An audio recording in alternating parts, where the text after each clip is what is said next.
Hi, Todd Casabella from Barrington Golf Club, and today we're going to talk a little bit about chipping. When people say chipping, usually they're just referring to like any short shot around the green, but the chip shot has a very specific definition to it. And that's a ball that doesn't fly in the air very far and rolls on the ground more than it's in the air. So to be consistent with that, you have to have a really good setup. So I look for a couple of metrics of kind of how you set up to the golf ball, some fundamentals I should say. And the first one would be is the ball position. So I like a stance that's close together and the ball that's right off of the right big toe. And we put it there for a consistency's sake. We're going to come back to that in a second. The second thing would be is a little bit more weight on the front foot, and we get the weight on the front foot by shifting our head a little bit more forward so that your chin is basically over top of your left foot or just inside your left foot. And then as you set up to it, you put your hands underneath your chin. And you can see here that makes my arms and the club form a lowercase y. Now as you swing the club back, you never want that y to break down. Sometimes you hear people talk about like letting the wrists hinge a lot, but in reality is that makes it hard to get back to the golf ball without some type of unhinging of the club. And so if I get to hinge the wrist and then unhinge it, well then that's going to change effectively the loft, which is then going to change the height the ball comes out. So you really want to minimize your wrist hinge going back.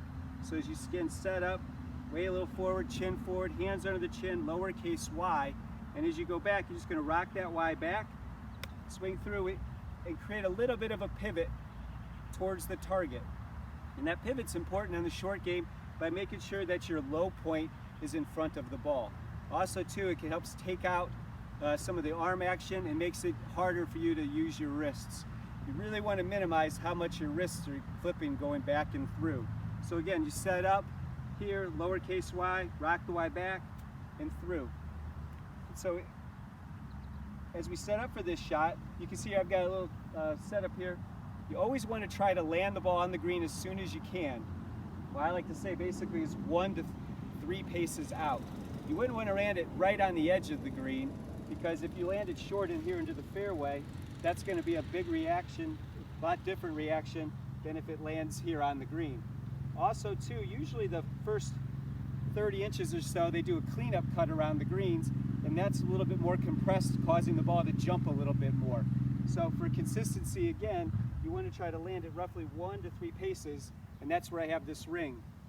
So if I have this shot here to that yellow flag, I'm using my sand wedge, and I'm going to try to land it right in the middle of that ring, back, through, and let it roll to the yellow stick.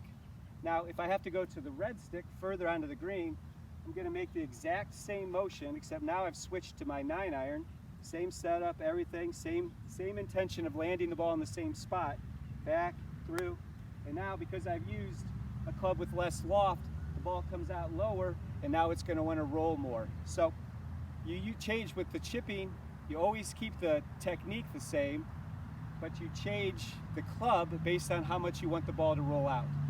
And so that gets real easy to predict with just a little bit of practice.